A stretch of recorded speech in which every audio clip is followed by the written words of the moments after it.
This is an iHeart podcast. Guaranteed human. The springtime thaw is finally here. Flowers are blooming. Days are longer. We're saying yes to more plans and finally getting outside, running, walking, just moving again. It's the perfect time to upgrade your everyday go-tos with Bombas. Take Bombas sport socks. They're super comfortable and designed with sport-specific tech for running, cycling, yoga, hiking, you name it. I use them to run in, and I can tell you they work beautifully. So head over to bombas.com and use code SYSK for 20% off your first purchase. That's BOMBAS.com, code SYSK at checkout. Stuff You Should Know is brought to you by Grainger. Grainger knows that if you're an HVAC technician and a call comes in, you need a partner that helps you find the right product, fast and hassle-free. And you know that when the first problem of the day is a clanking blower motor, there's no need to break a sweat. With Grainger's easy-to-use website and product details, you can be confident that soon you'll have everything humming right along. Call 1-800-GRAINGER, click Grainger.com, or just stop by. Grainger, for the ones who get it done. Welcome to Stuff You Should Know, a production of iHeartRadio.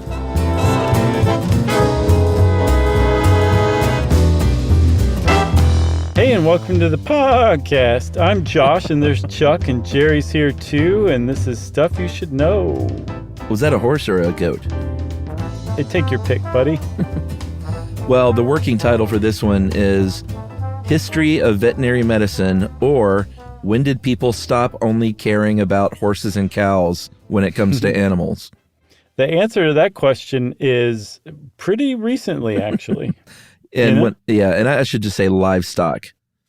Sure. Just to shorten that 18-word title to 16 livestock, words. Livestock's a great word. And then mast is also one of my favorite words for the kind of earthy hominess it has to it. What? Mast, the collection of edible nuts that like pigs and squirrels live off of. Yeah, mast. Acorns, chestnuts, all that stuff is under the umbrella of mast. Don't you? Isn't it like livestock? Livestock, mast, measuring things by the foot, wearing like a cloth hat. Yeah. Like it all just kind of has that same vibe going on, and I love it all. Yeah, because I can picture a stinker squirrel just like chewing and going, hey, you want to go get some mast? We're running low on mast. Let's get some more mast, guys. After this mast and the other mast, we've only got 2 masts left. All right. Livia did a great job because when I asked for an article about veterinary medicine, I was like, whoa. I was like, what I really want is like the history of veterinary medicine, not one of those old kind of articles where it's like, to become a vet, you should, I mean, there's a little bit of that at the very end, but I found this endlessly fascinating to see where we were and where we are now. Yeah, it's kind of like the history of dentistry episode you dialed up That's a year right. or so ago. Look at that. Yeah. So, you have a thing with history of medical fields, apparently. I guess so. So we're talking about vets, specifically the history of veterinary medicine.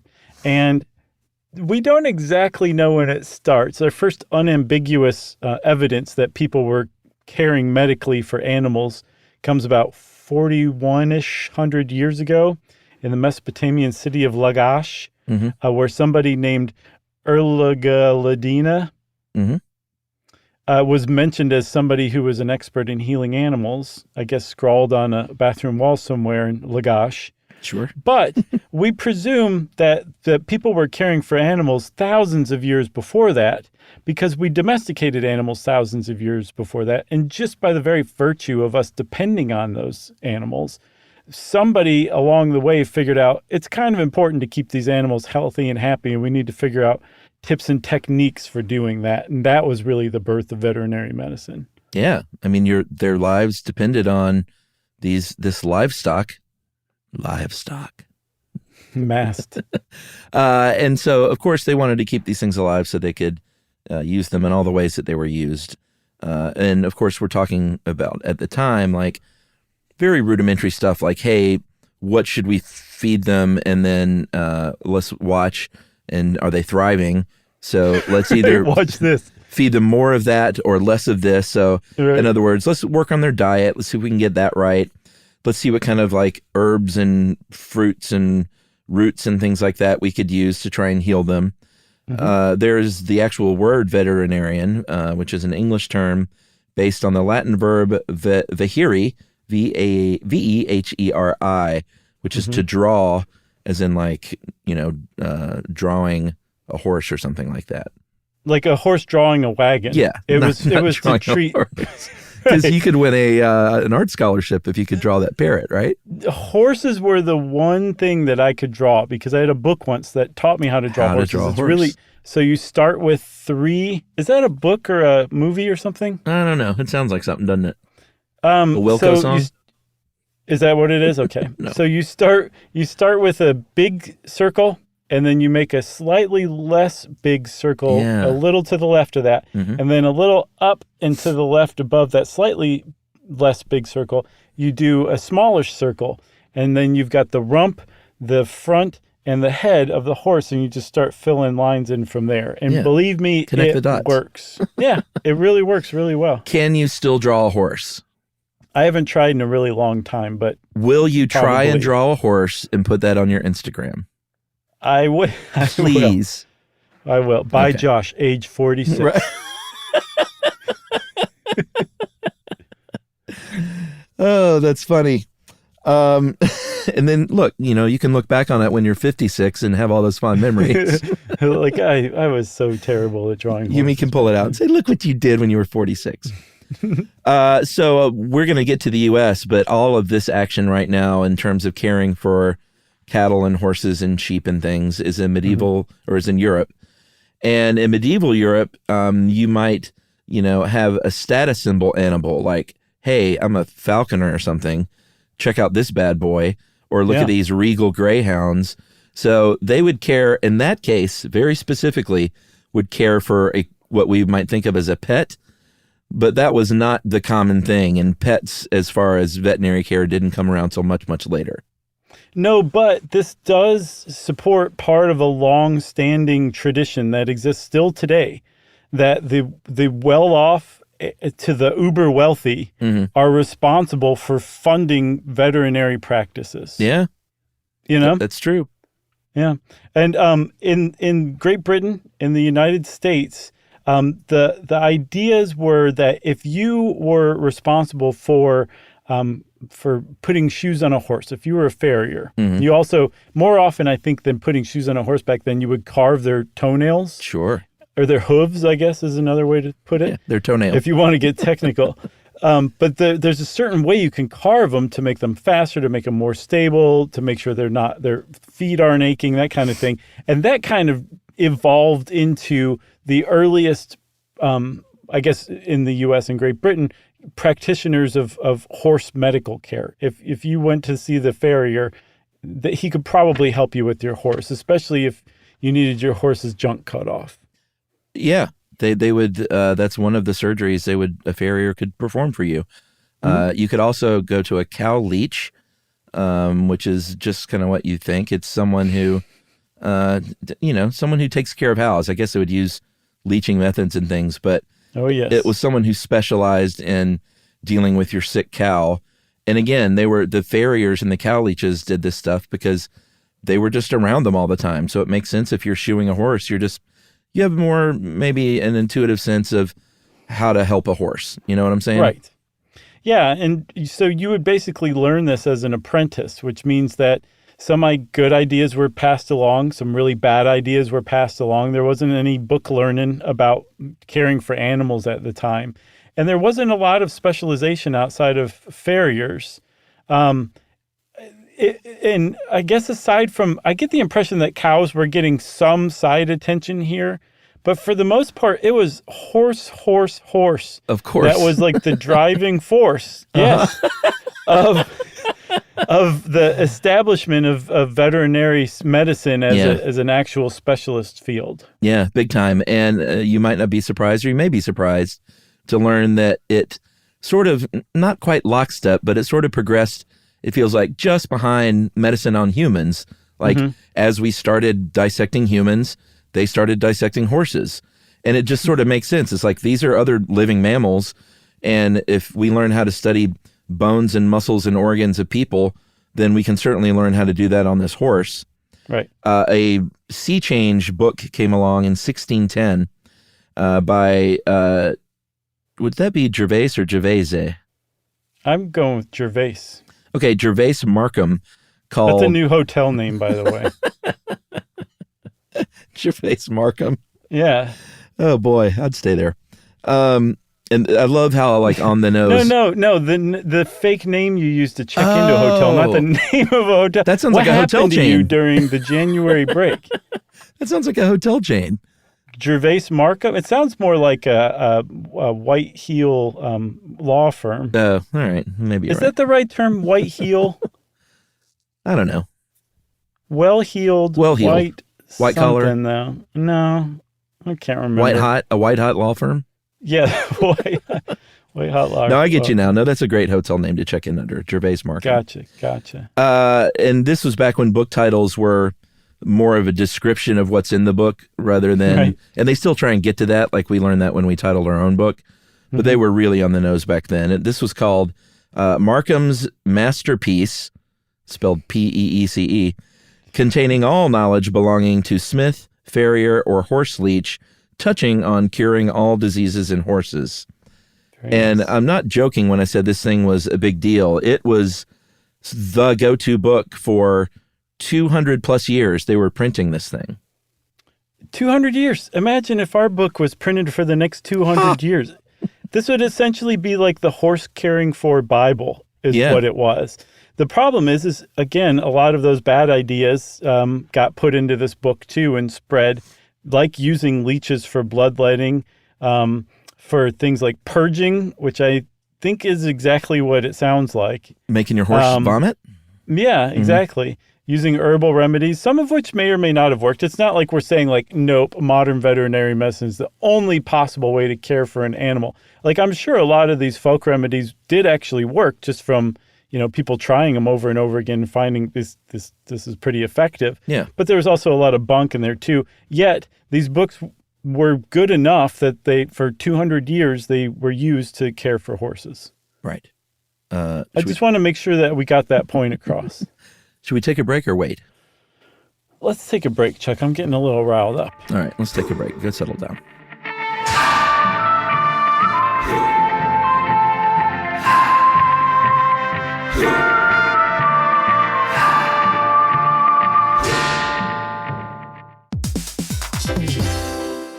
Hey, everybody. I want to talk to you a little bit about Tide Evo because it represents over 10 years of innovation and product development. Tide Evo is a first-of-its-kind technology where tens of thousands of minuscule fibers are spun together to form a 6 times powerful layer packed with scrubbers, brighteners, pre-treaters, and fresheners. And that's going to deliver a breakthrough clean that's so powerful, it feels like magic. Yeah, it is kind of like magic. Tide Evo is revolutionary. A 100% concentrated, waterless laundry tile that's made of compressed microfiber soap layers rather than liquid or powder. And it's not like pods or sheets because it uses 6 layers of detergent fibers to deliver superior cold water cleaning without plastic packaging of any kind. And it provides a mess-free, lightweight solution that dissolves lickety-split. So whenever you run into a laundry challenge, turn to Tide Evo. It's revolutionary. It's magic. Try new Tide Evo. Real laundry magic. All cat parents understand the feeling of being ignored by your cat and often asking yourself, does my cat even love me? And there is only one solution to solve that, Sheba. Feed your cat Sheba and go from feeling ignored to truly adored in 12 days guaranteed or your money back. Sheba has a menu of products, appetizers, entrees, treats, and even a kittens menu. So Sheba has a product for even the pickiest eater, like the Sheba Puree, which is made with bone broth. It's a protein-rich, lickable treat with chef-inspired flavors. It has a smooth and creamy texture that cats love. Plus, it supports a strong bond between pet parents and their cats with a hand-fed cat treat. It also contains no corn, wheat, soy, or artificial flavors. So instead of feeling ignored, you're suddenly the center of their world. It's basically a fast pass to favorite human status. Next time you're wondering if your cat loves you, grab Sheba Puree or explore their entire range of textures and flavors at your local retailer. To learn more, check out Sheba.com. Spectrum Business keeps businesses of all sizes connected seamlessly with fast, reliable internet, advanced Wi-Fi, phone, TV, and mobile services. That's right. And Spectrum Business offers 100% U.S.-based customer support 24/7 to help you stay up and running. And they offer tailored connectivity solutions with packages built for your business budget. Yeah, so it's no wonder millions of business owners rely on Spectrum Business to keep them connected. Visit spectrum.com/business to learn more. Restrictions apply. Service is not available in all areas.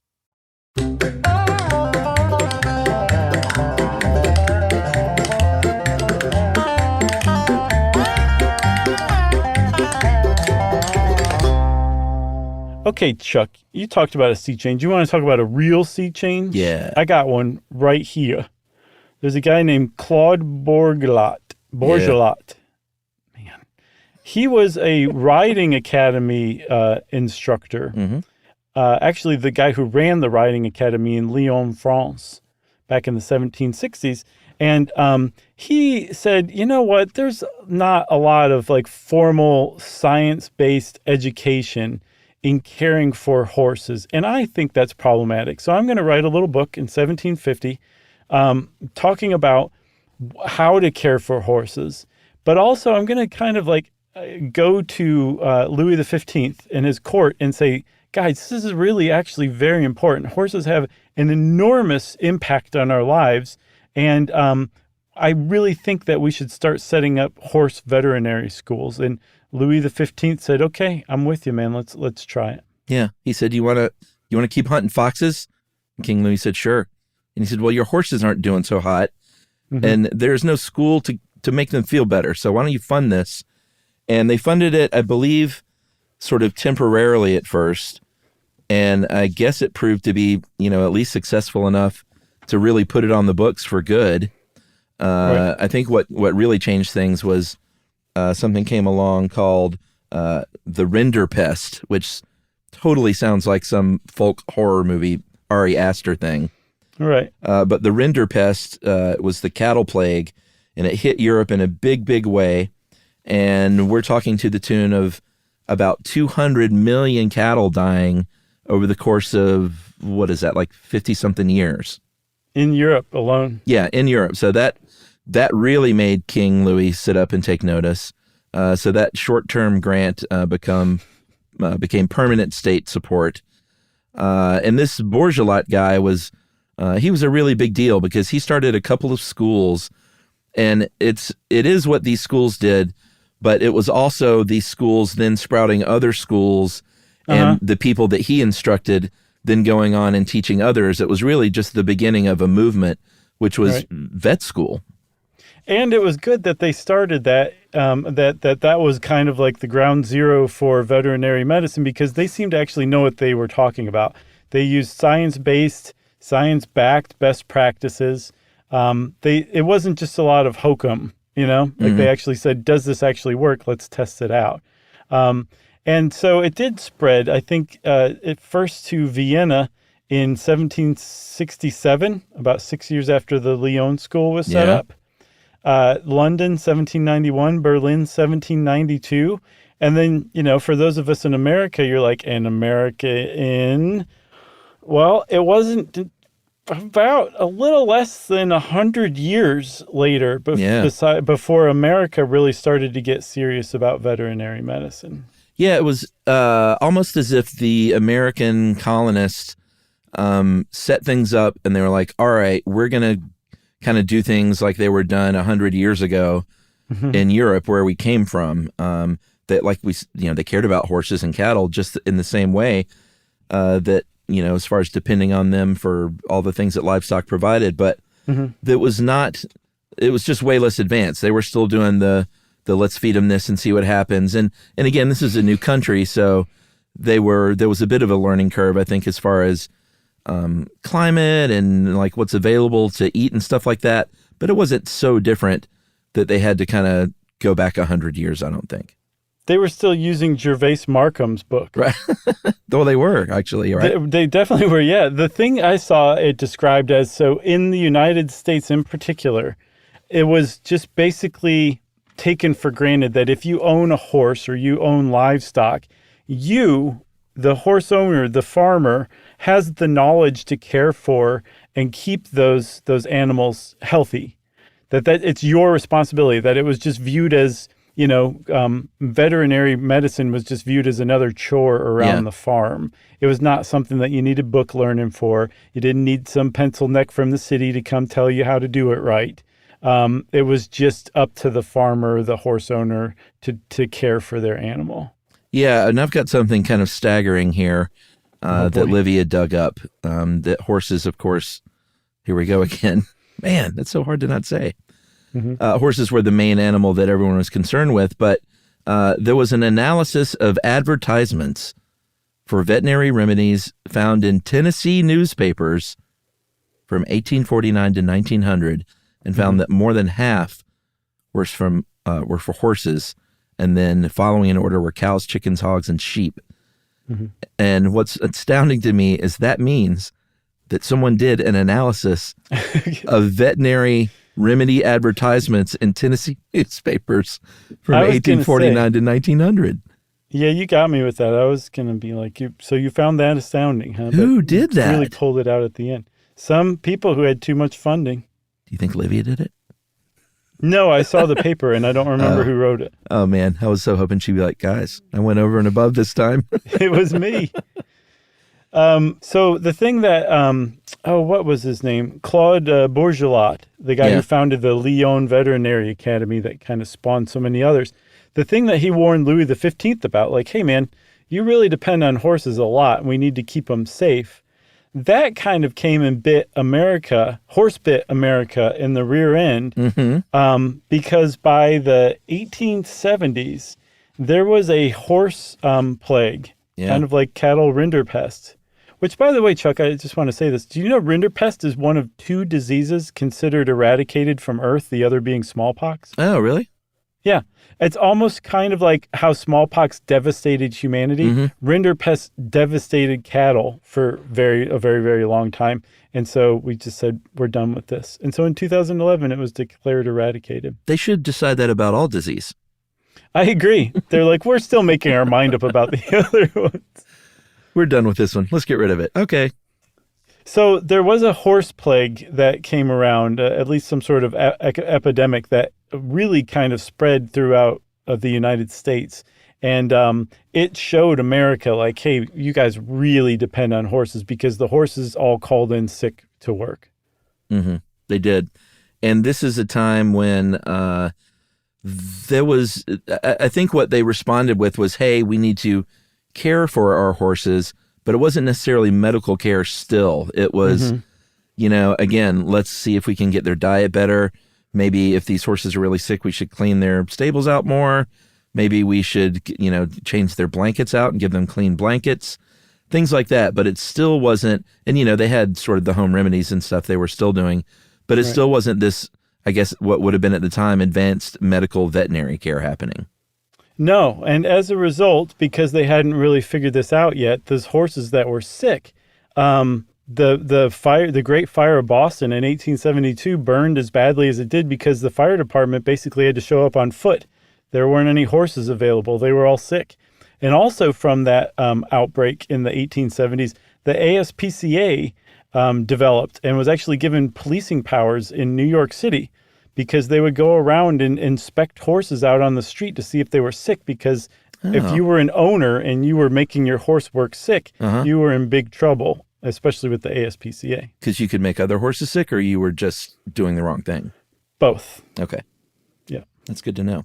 And again, this is in America. They were lagging behind such that they were still using charms and rituals and spells and things in some kind of rural parts of America at first. It's kind of funny to think about, but this is what it looked like at the time.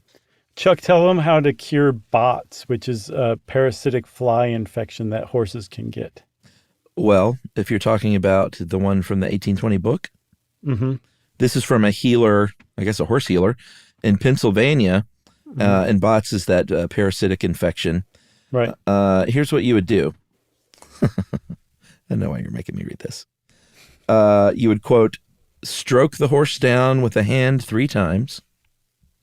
So far, so good.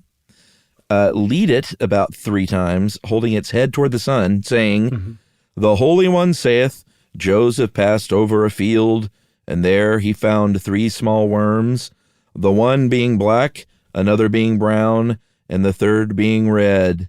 Thou shalt die and be dead. Can you imagine passing your neighbor while they were doing this? Wouldn't you just be like, we need to get locks for our doors? Yeah, they just stroked that horse down 3 times. Yep. So moving on, Chuck. Finally, in the United States, medicine itself wasn't really professionalized until the 1840s. But around the same time, kind of like you were saying I think it was Great Britain, where the anatomists and the veterinarians started kind of working side by side or co-evolving. A similar thing happened in the United States. Again, just 100 years later. It's so weird that it took that long. Yeah. And then finally, it was in large part thanks to the Civil War, too, that gave people a great appreciation of the importance of the horse and how much we needed to care for him. The thing is, we're still totally focused on the horse, not just in the United States, but around the world. If you are a veterinarian, all you do is horses, maybe cows, maybe chickens if you have a huge gambling problem and are in debt. Or sheep. That's about it. Yeah. But really the big focus is on horses. Still just horses, guys. I promise we're going to get to doggies and kitties at some point. The last 2 minutes. A big step forward was in 1863. There were some veterinary surgeons from 7 different states who met in New York City and had some drinks and said, have you seen what's going on out there in the country? Like, they're stroking horses down and like they're doing witches spells, and it's just the Stone Age. We need to get it together. And so they said, "Bole" to that. And they established the U.S. Veterinary Medical Association, which would become the American Veterinary Medical Association, and said, you know what we should do? We'll let anyone in who says they are a practicing veterinarian that has, or even a student that has at least 3 years experience, and they could get in if they can practice, if they could pass an oral exam, like that you got good teeth. That's what I actually thought when I first read that, by the way. Oh, really? For 2 seconds, I was like, what does that got to do with it? Then I went, oh, what a dummy. If they passed an oral exam and could provide documentation or even just testimonials that said, these are my qualifications. Plus, they had to walk around the room with a stack of books on their heads without dumping them over. That's right. Very important work. And Josiah H. Stickney was a graduate of Harvard Medical School, was the very first president of the, I guess at the time, the USVMA. And that's legit, Harvard Medical School. You're right there in lockstep with medical doctors at the time. Right. So that became the American Veterinary Medical Association, which is still around today. And this was the 1860s, right? 1863, yeah.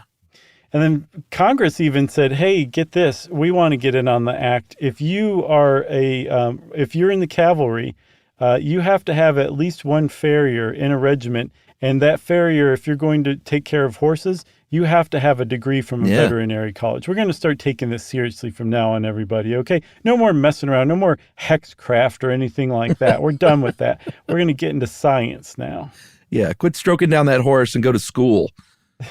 Right. A lot of veterinary institutions sprang out from this, and these were for-profit places. The quality was very uneven. Are you still laughing about that? Yeah, that got me. The quality was very uneven at these schools, and most of them were in big cities, of course, still focusing on those horses. But then something weird happened. The automobile came along. Horses were kind of kicked to the curb, literally, and off the streets. And all of a sudden, a lot of these veterinary schools closed up shop. They were like, well, that's it. That's our practice. What else is there to do? And by the end of the 1920s, they were all but gone. Yes, but there was an astounding stroke of good luck for the veterinarians who were around at the time. Okay? Yeah. And that is that up to that point, like if you treated anything but horses, you were on a descending hierarchy, kind of like I was talking about before. And one thing you just did not do was treat dogs. If you're a veterinarian, you did not treat dogs. And veterinarians were totally fine with that until the horse kind of lost its importance, like you were talking about. And so veterinarians kind of started to look around, and they realized that in Great Britain, there was a woman named Maria Dicken who had established the People's Dispensary for Sick Animals of the Poor. Amazing. Which gave, free treatment to any sick animals anybody brought in. It was a real hit among the poor and cheapskate pet owners at the time.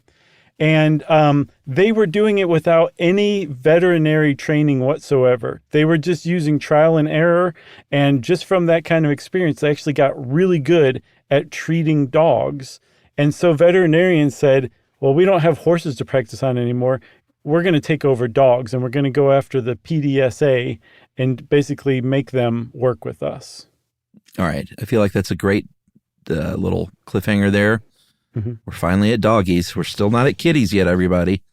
Believe it or not, they took even a little bit longer. Mm-hmm. But we'll get to that right after this.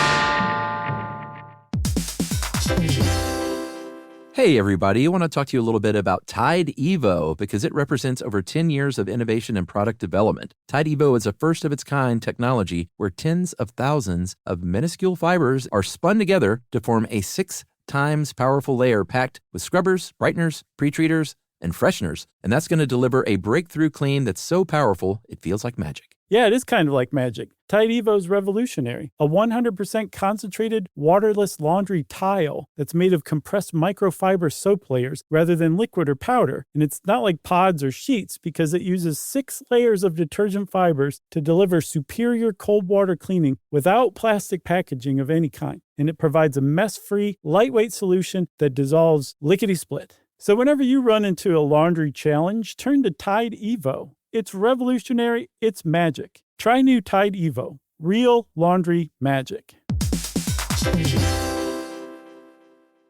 All cat parents understand the feeling of being ignored by your cat and often asking yourself, does my cat even love me? And there is only one solution to solve that, Sheba. Feed your cat Sheba and go from feeling ignored to truly adored in 12 days guaranteed or your money back. Sheba has a menu of products, appetizers, entrees, treats, and even a kittens menu. So Sheba has a product for even the pickiest eater, like the Sheba Puree, which is made with bone broth. It's a protein-rich, lickable treat with chef-inspired flavors. It has a smooth and creamy texture that cats love. Plus, it supports a strong bond between pet parents and their cats with a hand-fed cat treat. It also contains no corn, wheat, soy, or artificial flavors. So instead of feeling ignored, you're suddenly the center of their world. It's basically a fast pass to favorite human status. Next time you're wondering if your cat loves you, grab Sheba Puree or explore their entire range of textures and flavors at your local retailer. To learn more, check out Sheba.com. Spectrum Business keeps businesses of all sizes connected seamlessly with fast, reliable internet, advanced Wi-Fi, phone, TV,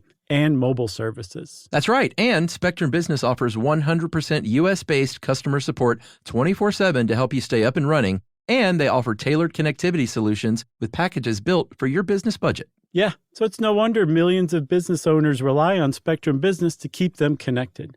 Visit spectrum.com/business to learn more. Restrictions apply. Service is not available in all areas.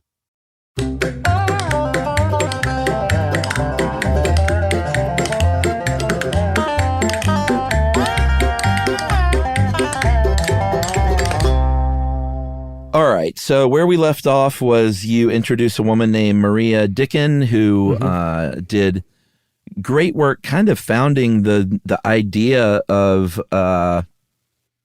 what do you call them? Like dispensaries? Clinics? Like a free animal clinic. Yeah, a free clinic for animals. Yeah, a free clinic for animals. I feel like there's a word that I can't land on. It's free clinic. No, that's not it. Okay. But that is it, so it's fine. But anyway, laboratory? She did she did great work. I think they had a patient load at one point. Infirmary. No. Okay, well then I'm out of ideas. You're Sorry. Of over 400,000 like treatments per year. That's a lot. That's a lot. But like you said, the people that studied and schooled to be vets all of a sudden found their coffers empty because all the horses were just standing around doing nothing now. And a very wealthy woman left 50,000 pounds to the PDSA. And the Royal College of Veterinary Surgeons said, well, wait a minute, we should have some of that money because you're giving all this money to this place that's not even accredited with doctors. And that's what kind of got them together. And they started hiring doctors either kind of permanently as full-time staff or farming out their cases to these professional doctors. Right. And so veterinary medicine kind of transitioned at the same time that people in the West, in Great Britain and in the United States as well, were starting to kind of change how they viewed dogs. Like their dogs were brought in from the outside. They became members of the family. And so as such, people were willing to spend money on their medical treatment, and they would go to medical professionals, and the veterinary practitioners were waiting there with open arms and bills in hand. That's right. So we move on to our second hero of the story. If you're a cat person, you need to know this man's name. And it was Louis or Louis. Do you know which one? Let's go with Louis. Louis? No. I'm sorry. I realize now it's got to be Louis. It is Louis because his name is Louis Camuti. That's right. Louis J. Camuti was a veterinary specialist in New York City. And Louis Camuti said, you know what? A cat saved my life when I was a kid. There was a house fire, and I guess this cat went over to him and went, fire, and woke Camuti up. And this is his story. Right. And he said, so you know what I'm going to do? I am going to dedicate my life to caring for the cats of the greater New York area. And everyone went, you mean cats? You mean those things we kick off the sidewalk because they're annoying us? And he went, cats, the thing that saved my life. Right. And he actually, his daughter credited him with elevating cats to the status they enjoy now. Again, as like a beloved member of the family. I love it. Where before, if you kept cats around, it was probably because you had a rat problem. The cats provided a function. They were like, working animals in a lot of ways. And all of a sudden, they're pets. And he wrote a book called All My Patients Are Under the Bed. That's so darn cute. It is super cute. So Louis Camuti, second hero. And then there's another hero that comes up in a second. I don't want to jump too far ahead, but I'm going to give everybody her name. Her name is Lila Miller. Yeah. And she is known as the mother of shelter medicine. And thanks to her in the 1970s and people working in the decades leading up to that, we went from the wholesale slaughter of dogs and cats, unwanted dogs and cats, to essentially no-kill shelters that kill just a tiny fraction, euthanize a tiny fraction of the dogs and cats that come in to their doors. Shelter, that was the word I was looking for. No. But it wasn't quite right. No, an infirmary works better, a clinic works better, laboratory works better than shelter. All of them work better. Yeah, sometimes you're looking for the wrong word, Yeah, I guess so. You just got to own it. So we don't have to get too in-depth here, but suffice to say, like well into the 1970s, the way we got rid of stray dogs and stray cats was reprehensible and terrible. I have to say one thing, though. I agree. We don't need to get into it, but there were, so you know how like there's just like, it's literally open season on some animals that there's too much of still today. They call them cullings or whatever. It was like that in the cities, but with dogs and cats. Yeah. But it makes you think like, okay, well, everybody back then was super heartless. Not true. There were sociopathic sickos who would become those people who like killed their quota. Oh my gosh. And there weren't quotas, by the way. But they would round these dogs and cats up and carry them off in the wagon. Those wagons would be frequently attacked and the drivers like beaten and the cats and dogs inside freed by just average residents in a city when they saw these wagons go past. Wow. Even back then. So there were like, I think most people still felt about, animals like dogs and cats like we do today. Just they didn't keep them in their house, but they still saw them as these living sentient beings that are worthwhile and shouldn't just be, murdered for no good reason by the local sicko. Totally. Wow. Yeah. All right. So back to Lila Miller. I'm glad you said that because that's a pretty good factoid. I'm not for taking matters in your own hands and like street violence, but I don't know. in that case, free the dogs. And I'm glad you said that because I couldn't tell if you were bored with my story or not. No, not at all. It reminds me of a T-shirt Emily has it's a very popular shirt. It says, "Be kind to animals or I'll kill you." Nice. That's a great T-shirt. So Lila Miller, she was one of the very first African-American woman to graduate from Cornell's Veterinary College. Mm-hmm. She was the one, like you said, she came along, said, we can do better. At the time, even if, I guess they were mostly kill shelters at the time. But even if maybe you were one of the few that wasn't, it was still probably like a warehouse that didn't have great care for animals. It just was not like what it is today. And we have Lila Miller to thank for that. Yeah, she came up with protocols. That. Yeah, for sure. She basically came into the field and said, this is all low-hanging fruit. We're doing basically nothing to help improve the lot of these animals. So let's start doing things like setting up adoption programs, making sure they get vaccinated, making sure they get spayed and neutered. That was a fairly recent thing from the 60s or the 70s, maybe.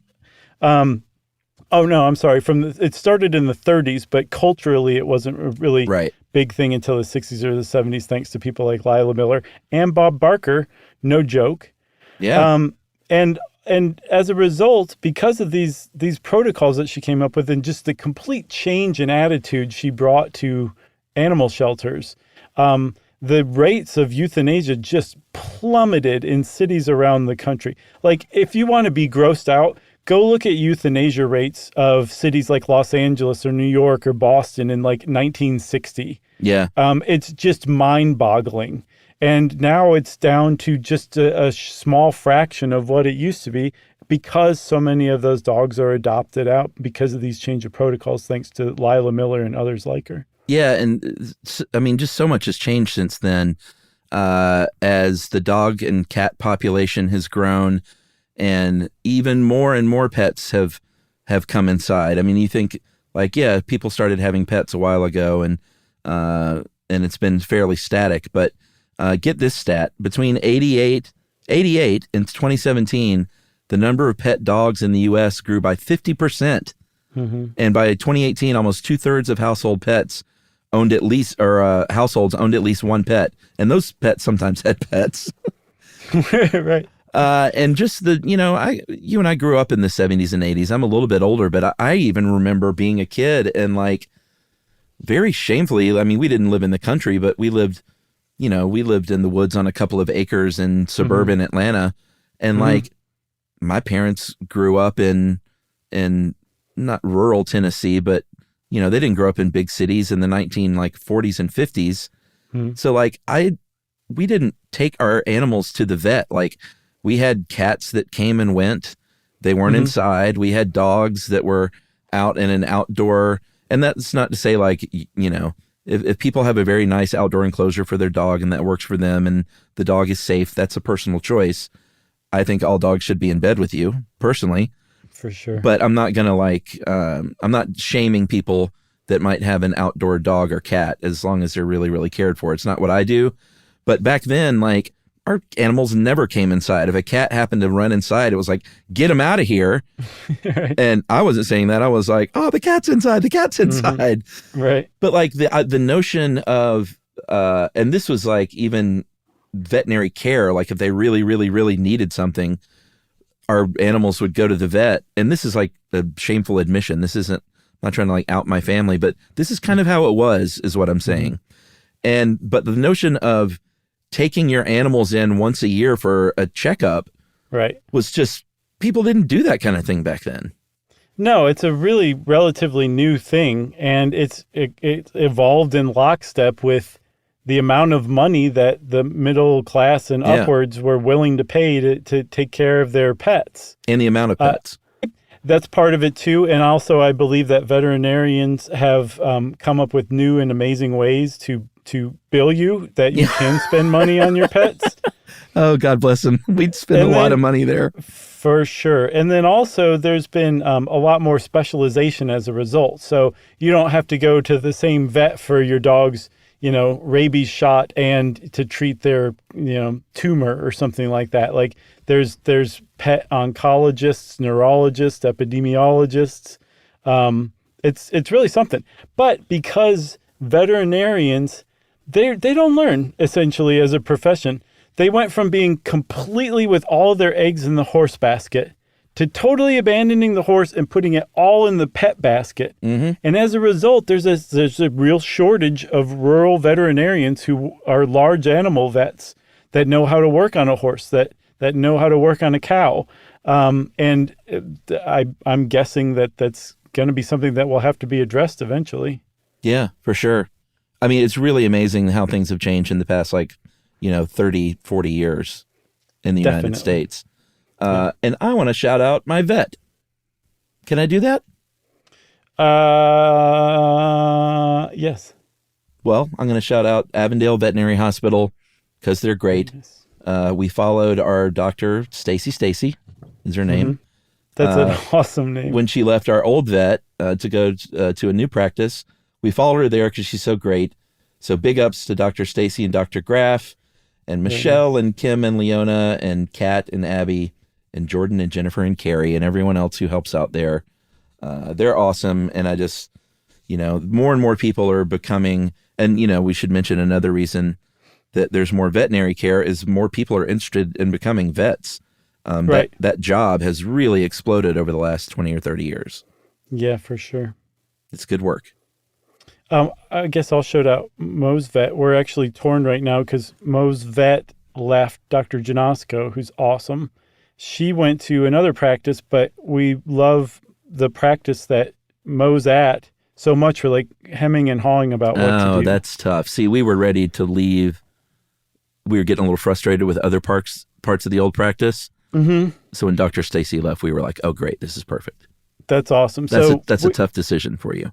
It is. The compromise we came up with, we're going to double up on everything that Mo gets done. Just go to both?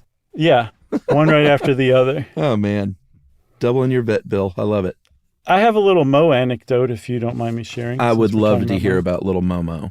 So Yumi told me just this morning that Mo has a new, so you said dogs should sleep in bed with you. Mo definitely sleeps in bed with us. Uh-huh. And Mo's developed a new habit where Yumi will be spooning Mo, and Mo will decide that she wants to get on the other side now. But rather than just get up and crawl over Yumi and get on the other side, she wants Yumi to spoon her, but on the other side. So she'll tap Yumi until she wakes up. To flip.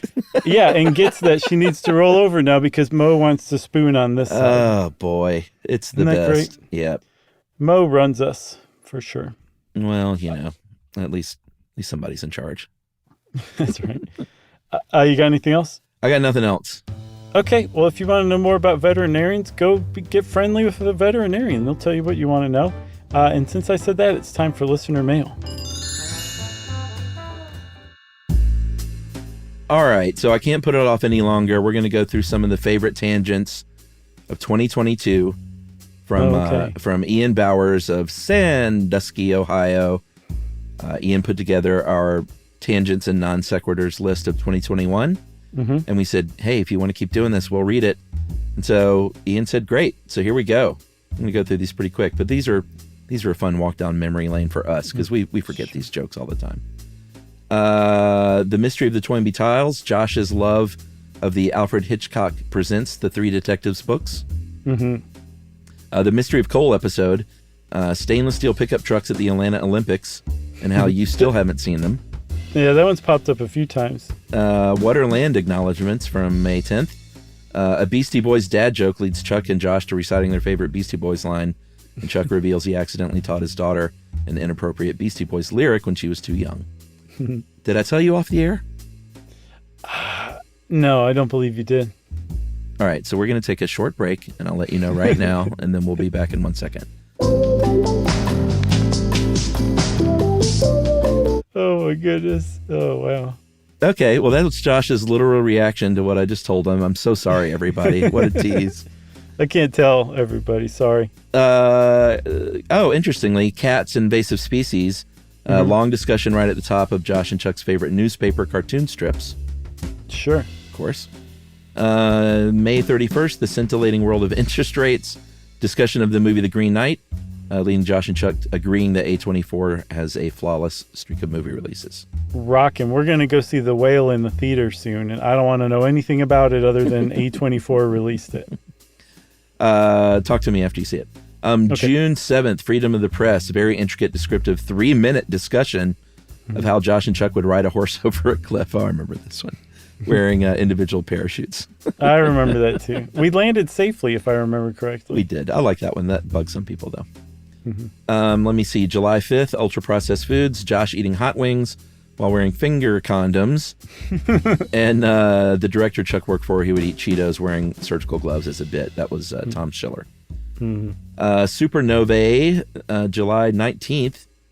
Discussion of which Britpop bands are cool and which ones weren't. Planet Sterilizing Event should be our Britpop album name, is what I said. And you said Zombie Star is the name of our Britpop band. Those two still work really well. I agree. Silly String, Josh brings up a video of a dog that got into a gorilla enclosure at a zoo. Oh, yeah, that poor dog. I remember that. Side note, one of Josh's looser episodes, very amusing. Okay. What was it again? Silly String? Yeah. I can't believe I didn't take Silly String seriously.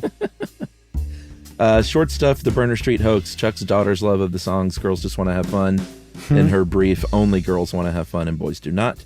That's still ongoing, by the way. Is it really? Yeah. September 6th, about Mallory and Mount Everest.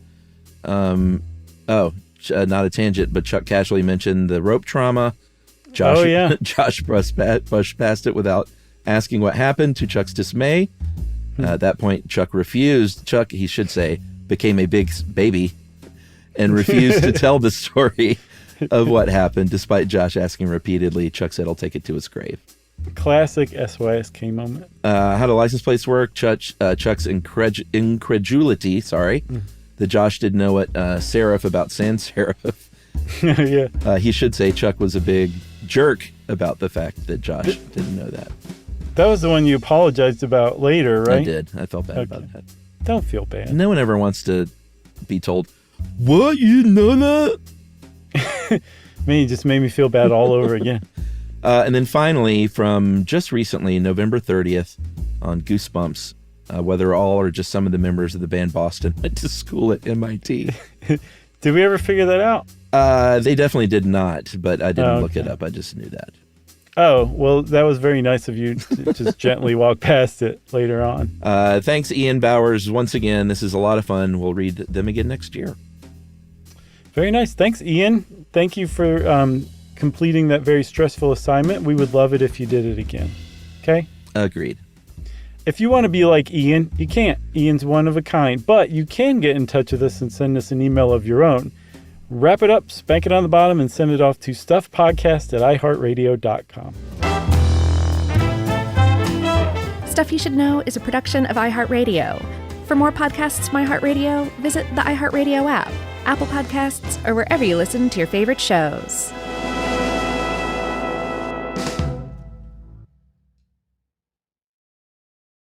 Introducing the all-new Mazda CX-5, featuring more connection. Hey Google, where's the nearest Pilates class?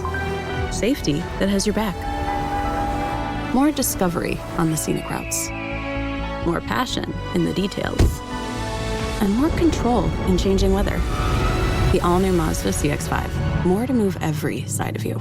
See it in 5 films at MazdaUSA.com/5sides. Google is a trademark of Google LLC. Sequences shortened and simulated. Everyone knows winter is the real mess maker. You don't need WeatherTech floor liners for summer unless you hit the beach and half the beach ends up back in your car, or the campsite dirt ends up in your trunk. Then you'd want a cargo liner, or a road trip goes sideways, lemonade spills, ketchup goes rogue, ice cream drips. Yeah, you'd be pretty happy about those WeatherTech seat protectors. So just to be clear, as the mud you're inevitably going to step in this summer, you don't need WeatherTech unless you plan on doing summer. Visit WeatherTech.com today. Running a business is hard enough. Don't make it harder with a dozen apps that don't talk to each other. One for sales, another for inventory, a separate one for accounting. That's software overload. Odoo is the all-in-one platform that replaces them all. CRM, accounting, inventory, e-commerce, HR, fully integrated, easy to use, and built to grow with your business. Thousands have already made the switch.